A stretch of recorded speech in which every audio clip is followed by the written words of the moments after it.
بسم الله الرحمن الرحيم. والسادس القاعدة الأخيرة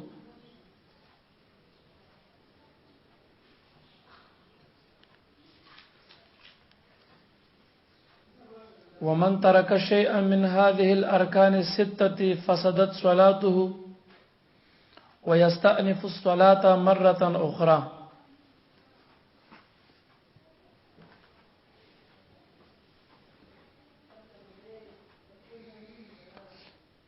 د منځو شپږم رکن چې دی نو هغه قاعده اخرنه ده، یعنی په منځ کې د ننه شپږم نمبر فرض چې دی هغه اخرنه قاعده ده.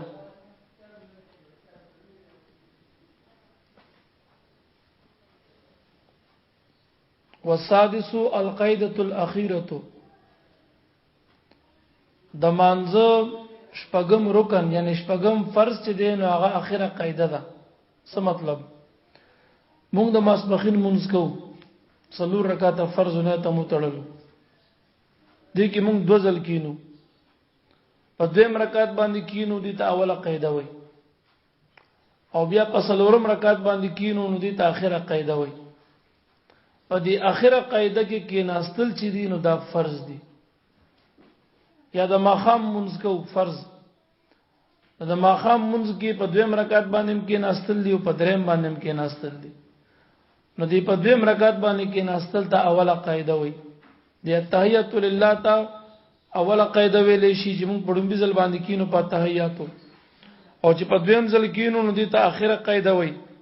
دا اوله قاعده ورسته تاسو لراشي دا واجب ده او دا اخره قاعده یعنی په څلورم رکعت باندې یا په اخیری رکعت باندې کې ناستل چې دي نو دا فرض دي. نو په منځ کې دنه شپږ فرضو مونږ ویل چې تکبیر تحریمه فرض دی، په فرض منځ کې ودریدل فرض دي، د غرنګ قرات کول په منځ کې فرض دي، د سنت او د نفل او د واجب په ټول رکعاتونو کې قرات کې او د فرض په لومبو دو رکعاتونو کې قرات فرضو. څلورم نمبر رکوع په مانځ کې فرض وا، پنځم نمبر سجده په مانځ کې فرض وا او شپږم نمبر په مانځ کې اخرنه قاعده یعنی په اخیری رکعت باندې کې ناستل دا فرض.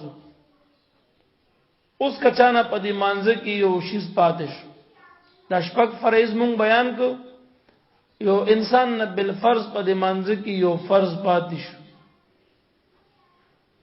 نو د مونږ مات شو دا مونږ یو نشو دی به دوباره د سر نه بیا مونږ راګرځي بیا به د سر نه مونږ کوي. پوښي به خبره کنه چې کله په مانځ کې د نه د شپږو کارونو کې یو کارم پاتې شو نو مونږ به دوباره د سر نه بیا راګرځي.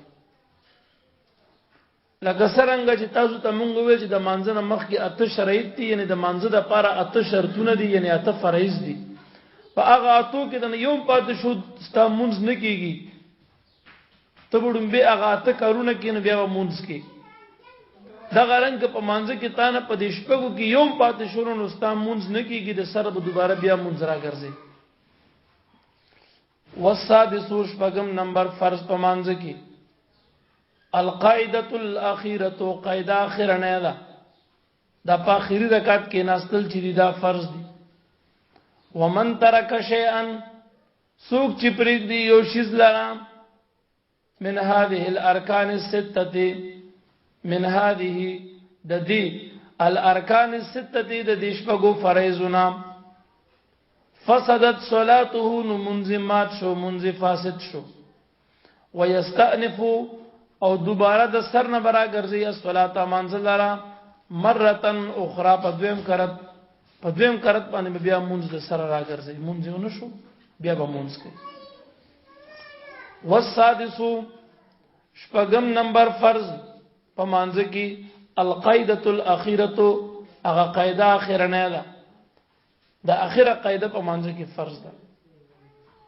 ومن او هر هغه څوک ترکا چې پریګ دي شی الیوشیز من هذه الارکان لدیش پغو ارکانو یعنی د دیش پغو فرایضو السته د شپغو فرایضو نام فسدت صلاته فاسد شو یعنی مات شو خراب شو منزدد ويستأنف د سرن برا ګرځي دوباره الصلاه منز لرا مره اخرى دوباره بیا بل کرت بیا منز کې دوباره.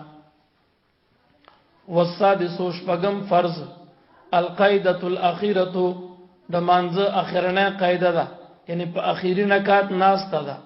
ومن ترک شیئا سوق چې پرید دی یو شیز لرا من هذه الارکان لدی ارکانو یعنی د دې فرایضو السته د دې شپږو فرایضو نام فسدت صلاته فاسد شو منز دد ويستأنف دوباره برا ګرځي الصلاه منزل لرا مره اخرى په دویم کرت باندې په دویم کرت بیا منځ را ګرځي.